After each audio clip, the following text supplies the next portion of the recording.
নদী ভাঙন এলাকা পরিদর্শন করলেন তৃণমূল কংগ্রেসের জেলা সভাপতি অভিজিৎ দেব ভৌমিক। এদিন তুফানগঞ্জ 1 নম্বর ব্লকের বলরামপুর 1 নম্বর অঞ্চলের শালডাঙ্গা এলাকায় তোষা নদীর ভাঙন এলাকায় এদিন পরিদর্শন করেন জেলা সভাপতি অভিজিৎ দেব ভৌমিক সহ জনপ্রতিনিধিরা। দীর্ঘদিন ধরে নদী ভাঙনের ফলে ক্ষতিগ্রস্ত বলরামপুর 1 নম্বর অঞ্চলের শালডাঙ্গা এলাকার বিভিন্ন গ্রাম কৃষি জমি থেকে বাড়ি ঘর প্রতি বছর নদী গর্ভে চলে যাচ্ছে, ফলে নিঃস্ব হচ্ছে বহু মানুষ। এই নদী ভাঙন থেকে মুক্তি পেতে বারে বারে দাবি উঠছিল বাঁধ তৈরির। অবশেষে এদিন নদী ভাঙন এলাকা পরিদর্শন করলেন তৃণমূল কংগ্রেসের জেলা সভাপতি সহ জনপ্রতিনিধিরা। অভিজিৎ দেব ভৌমিক জানান, খুব তাড়াতাড়ি বাঁধ তৈরির কাজ শুরু হবে।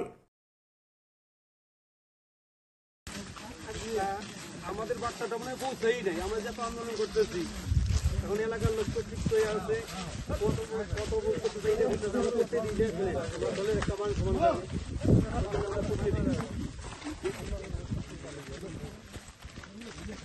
তাহলে একটা এখন তো এটা তো সেন্সর হয়ে আছে 18 শিডিউলের মধ্যে এই এলাকাটা পাইছে না, পুরাটাই পাইছে স্যার। হ্যাঁ একদম এটা ঘুঘুমারির নিচে, ঘুঘুমারির যে ব্রিজ আছে ব্রিজের নিচে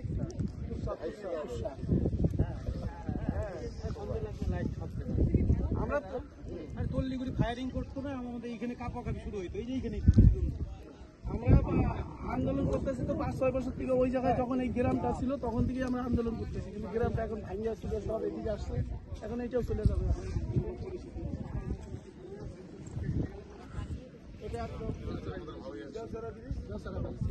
ওই সামনে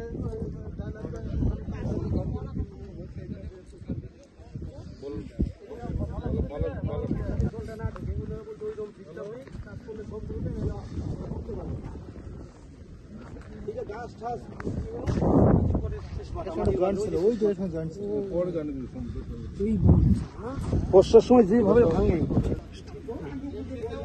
এটা তুফানগঞ্জ 1 ব্লকের বলরামপুর 1 জিপি। এখানে সোলারডাঙ্গা যে বাঁধের কথা, দীর্ঘদিনই তোষা নদীর পারে এই বাঁধের কথা বলা হয়েছে। এই বাঁধটা না থাকলে আগামী দিনে আগামী বর্ষায় বাকি যেটুকু গ্রাম আছে গ্রামগুলো উঠে যেতে পারে, এরকম একটা পরিস্থিতি তৈরি হয়েছে। আমরা এলাকার মানুষের দাবি অনুযায়ী আজকে এই জায়গাতে পঞ্চায়েত সমিতির সভাপতি, ব্লক সভাপতি, গ্রাম পঞ্চায়েতের প্রধান, অঞ্চল নেতৃত্বদের নিয়ে আমরা এই জায়গা ঘুরে গেলাম। আমরা এখান থেকে এক্সিকিউটিভ ইঞ্জিনিয়ার, চিফ ইঞ্জিনিয়ার তাদের সাথে কথা বলেছি।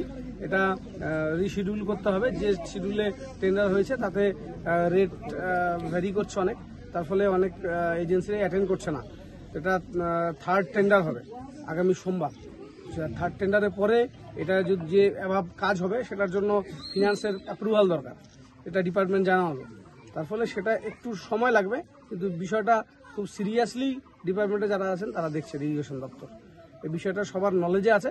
কাজেই খুব তাড়াতাড়ি আমার মনে হয় কাজটা ম্যাচিওর করবে। 1 বাই 1 স্টেপ বাই স্টেপ এই জিনিসগুলো হবে, তার জন্য একটু সময় দরকার। আমরা চেষ্টা করছি যাতে ইলেকশনের আগে যদি টেন্ডারটা হয়ে যায়, তাহলে ফ্রেশ টেন্ডার যদি ইলেকশনের আগে হয়ে যায় তাহলে সেটা ভালো হবে, কাজটা হবে।